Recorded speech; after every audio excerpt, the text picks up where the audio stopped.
किसी जंगल में टूनी अपने पति बंटी कबूतर और अपने 4 बेटों के साथ बड़े ही प्यार से रहा करती थी। टूनी अपने चारों बेटों को बहुत प्यार करती थी।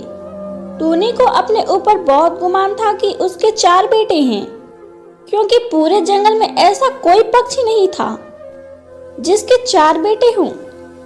कुछ दिनों पहले ही टूनी ने एक अंडा दिया था। बंटी जी, अगर इस अंडे से एक और बेटा बाहर आया तो मैं 5 बेटों की माँ बन जाऊंगी। मुझसे कोई मुकाबला नहीं कर पाएगा। पूरे जंगल में मैं राज करूंगी, राज। टूनी, तुम ऐसा क्यों कह रही हो? पहले से ही हमारे 4 बेटे हैं, फिर भी तुम्हें एक और बेटा ही चाहिए। अगर हमारी एक बेटी हो जाएगी तो इसमें क्या बुराई है? बेटियां तो लक्ष्मी का रूप होती हैं। चुप करो जी, ऐसी अशुभ बातें ना ही करो तो अच्छा होगा। मुझे बेटी बिल्कुल भी पसंद नहीं है। अगर इस अंडे से बेटी आएगी तो हमें उसकी शादी का खर्चा उठाना पड़ेगा। वो हमसे दूर हो जाएगी, हमारी किसी काम की नहीं होगी। लेकिन अगर बेटा होगा तो हमारे पास ही रहेगा, हमारा खर्चा उठाएगा। जब हम अपने बेटों की शादी करेंगे तो हमें मोटा दहेज मिलेगा। टूनी, तुम एक चिड़िया होकर ऐसी बातें कर रही हो। तुम भी किसी की बेटी हो, समझी? अब ज्यादा ज्ञान मत बांटो, मुझे तो बेटा ही होगा, तुम देखना। दिन यूं ही बीतता जाता है। अंडे से एक प्यारी सी चिड़िया बाहर आती है। टूनी उसे देखकर आग बबूला हो जाती है, लेकिन बंटी बहुत खुश होता है। अरे ये क्या अनर्थ हो गया, मुझे तो बेटा चाहिए था, लेकिन ये मनहूस कहाँ से पैदा हो गई। टूनी, चुप करो। अपनी बेटी के बारे में ऐसा कहते हुए तुम्हें शर्म नहीं आती है? छी! ये मेरी बेटी नहीं है, मुझे बेटा चाहिए था। आप एक काम करो, आप इसे किसी अनाथ आश्रम में छोड़ आओ। घर में रहेगी तो मनुष्यत ही फैलाएगी। टूनी, चुप हो जाओ, वरना आज मेरा हाथ उठ जाएगा। तुम्हें अपनी बेटी से प्यार नहीं है ना, लेकिन मुझे है। इसे मैं पालूंगा, तुम्हें कष्ट करने की कोई जरूरत नहीं है। आ मेरी गुड़िया, कितनी प्यारी है तू। आज से तेरा नाम गुड़िया है। टूनी अपनी बेटी को बिल्कुल भी प्यार नहीं करती। सारा दिन अपने 4 बेटों को ही खिलाती पिलाती रहती थी।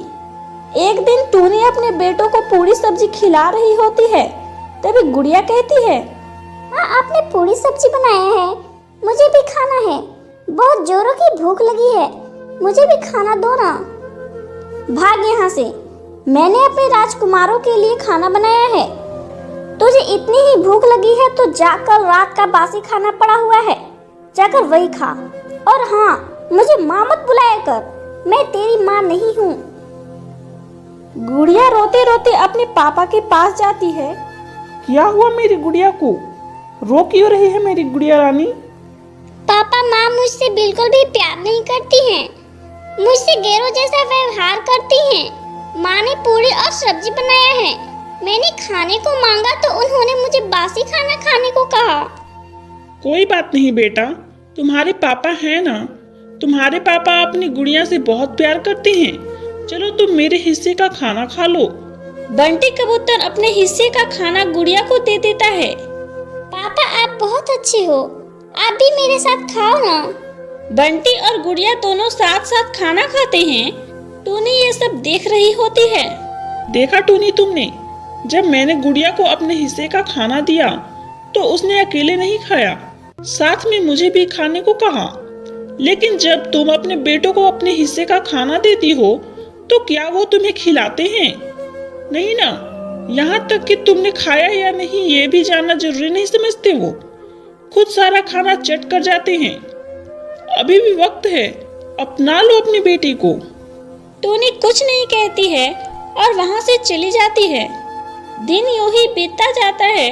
टूनी और बंटी के 5 बेटे बड़े हो जाते हैं। टूनी के 4 बेटे ऑफिस में जॉब करने लगते हैं।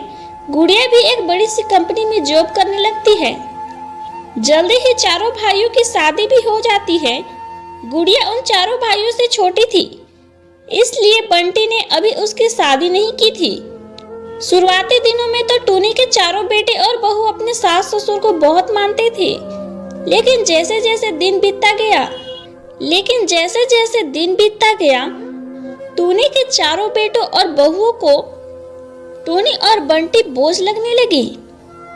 बेटा, मेरा चश्मा टूट गया है, तुम बनवा कर ला देते तो अच्छा होता, मुझे कुछ अच्छे से दिखाई नहीं दे रहा है। माँ, मेरे पास फालतू का टाइम नहीं है, आप अपने मंझले बेटे से जाकर कहो। टूनी अपने मंझले बेटे के पास जाती है। बेटा, मेरा चश्मा टूट गया है, क्या तुम बनवा दोगे? माँ, मेरे पास अभी पैसे नहीं हैं, जब आएंगे तब बनवा दूंगा। टूनी अपने चारों बेटों के पास जाती है, लेकिन कोई भी अपनी माँ का टूटा हुआ चश्मा बनाने को तैयार नहीं होते हैं। देखा टूनी तुमने, तुम्हें अपने चारों बेटों पर बहुत घमंड था ना।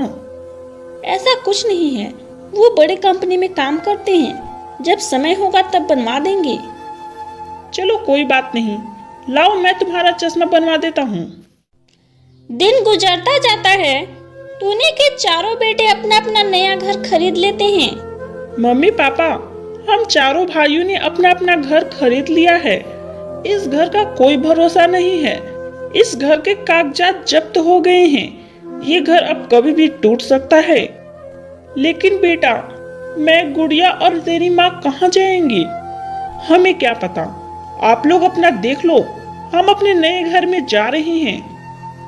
टूनी और बंटी के चारों बेटे और बहू अपने अपने नए घर में चले जाते हैं। टूनी का रो रो कर बुरा हाल हो जाता है। अब तुम रो क्यों रही हो? तुम्हें तो अपने चारों बेटों पर बहुत घमंड था ना। देखा तुमने उन्होंने क्या किया? टूनी कुछ नहीं कहती है। गुड़िया अकेली बैठी सोच रही होती है। मुझे अपने मम्मी पापा के लिए कुछ तो करना होगा। कल ही नोटिस आया है, कल हमारा ये घर टूट जाएगा, फिर हम कहाँ रहेंगे? अगले दिन दो पक्षी टूनी के घर आते हैं। आप लोग कौन हैं? क्या चाहिए? हमें आपका घर तोड़ने का ऑर्डर मिला है, आप जल्दी से इस घर को खाली कर दीजिए।